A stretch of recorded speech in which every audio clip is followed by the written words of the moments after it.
What's up, everybody? And good morning. It's Monday morning and we've been looking through the newspapers and it seems it's all full of the Labour Party conference down in Brighton at the moment. So we're going to look at a few articles. This one from the Mail Online says more than half of Labour voters from the 2017 general election want Jeremy Corbyn to quit as party melts down over Brexit. And to be fair, a lot of the stories today seem to be about the troubles they're having in Brexit. The Labour Party this morning. Let's have a look at this. Senior Labour members demand Corbyn ditches his ambiguous stance on Brexit. Emily Thornberry warned leader that get a copy editor, guys, that the party could risk losing a third of its voters. I think that's what it means to stay. She told Corbyn that Labour must decide now whether to back, leave or remain. And leader to urge members to back plan to go into election promising referendum. So, in this article, it says, activists, oh, by the way, you can see 38 days to Brexit, in case you didn't realise, there you go. Activists are preparing to revolt against his muddled plan to stay neutral in an election over whether to leave the EU or not. Instead, they are pushing a motion that demands the party full-heartedly backs remain, with the stage set for a titanic showdown tonight. Defeat would be more evidence that the veteran left-winger's grip on power is loosening. Earlier this week, polls found Mr Corbyn's popularity ratings have plumbed new depths at net -60, below the worst level recorded by his left-wing hero Michael Foot in the aftermath of the Falklands War. Labour has also been trailing the Tories by 15 points in the polls as the unashamedly pro-Remain Lib Dems siphon off the party's supporters. So you can see in this chart here, and this tells us, this is from YouGov, and 54% of 2017 supporters of Jeremy Corbyn now say he should resign, and 58% of general public say he should resign as well. Now, in one third of his voters still find his position and Labour's position confusing, and this can't be helpful for anything and the Labour Party. There you go. But it does go on. We're not going to go through the whole article, but there is a few things I wanted to cover here. So it says Mr Corbyn was embroiled in a bad-tempered exchange.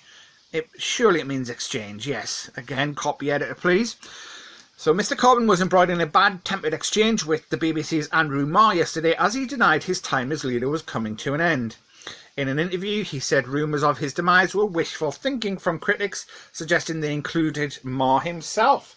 He insisted he will serve a full 5-year term if elected Prime Minister.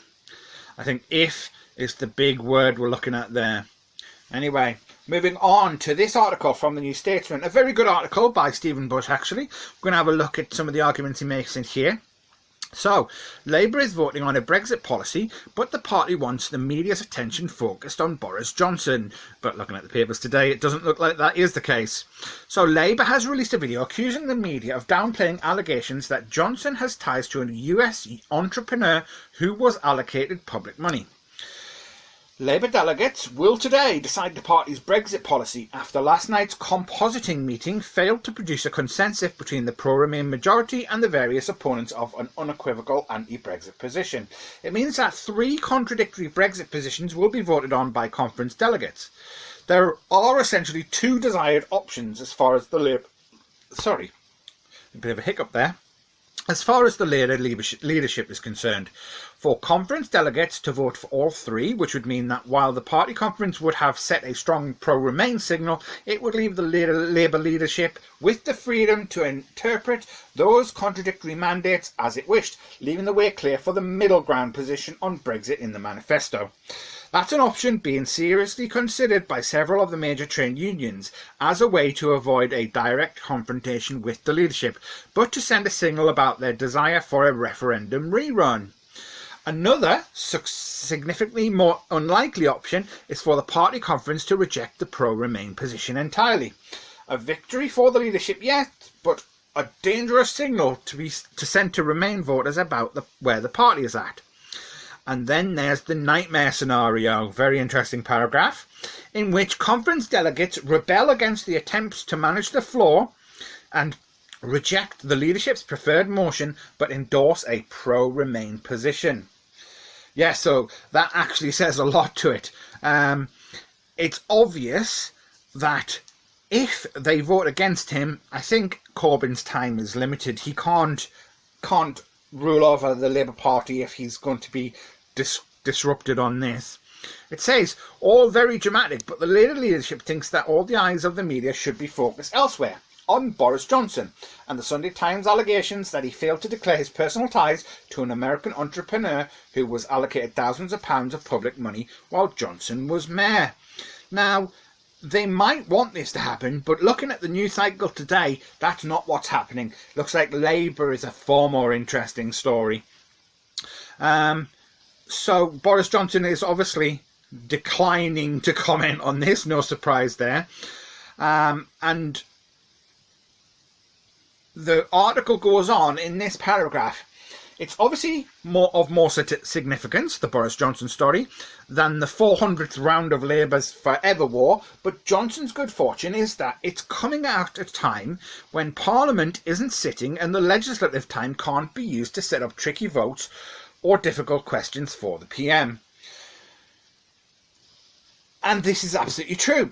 It's going to come down to the Supreme Court, isn't it? Now, if the Supreme Court find against the government, this is going to give the opposition time to bring up this issue in the Commons, and this could make Boris Johnson look very bad. However, that would be assuming that the parliamentary time isn't taken up by Brexit, as it was before the prorogation. So, I think it makes this finding by the Supreme Court even more important, and we should hear about that soon. There is reports, though, that we're not going to hear the decision from the court today, and that's probably going to be tomorrow or Wednesday. So, moving on to the last little article today, and this is about Labour's rows over Brexit worsen before crucial votes at conference. Yes, it does seem to be getting worse and worse. Now, I wanted to talk about John McDonnell here. Now, he's saying, let me just check this. So, McDonnell is saying that he wants to support Jeremy Corbyn in his policy positions. He's saying that Labour is actually having an honest democratic debate about this and that we shouldn't mistake democracy for division. But he has also said that remaining in the EU would be better than any Brexit deal. I'm going to look at one part of this article down here, in which, here we go, earlier, John McDonnell, the Shadow Chancellor, made clear he wanted to campaign to remain in any second referendum, but he attempted to play down the row on Monday by saying he was happy to delay a decision on how the party would campaign. I smiled when you used the language earlier of civil war and revolt, but there isn't any civil war in the Labour Party. It's about honest democratic debate, he told BBC's Radio 4 Today programme. People have high emotions on this because they feel it's important, but that's the people respecting each other's views as well. I keep saying, I do not mistake democracy for division. It isn't. What we're having is an honest debate. So, going to be a very interesting day at the Labour conference with these votes coming up. The news cycle is going to be absolutely full of it today, so I doubt you're going to be seeing much else on Brexit for this. It's all about Brighton.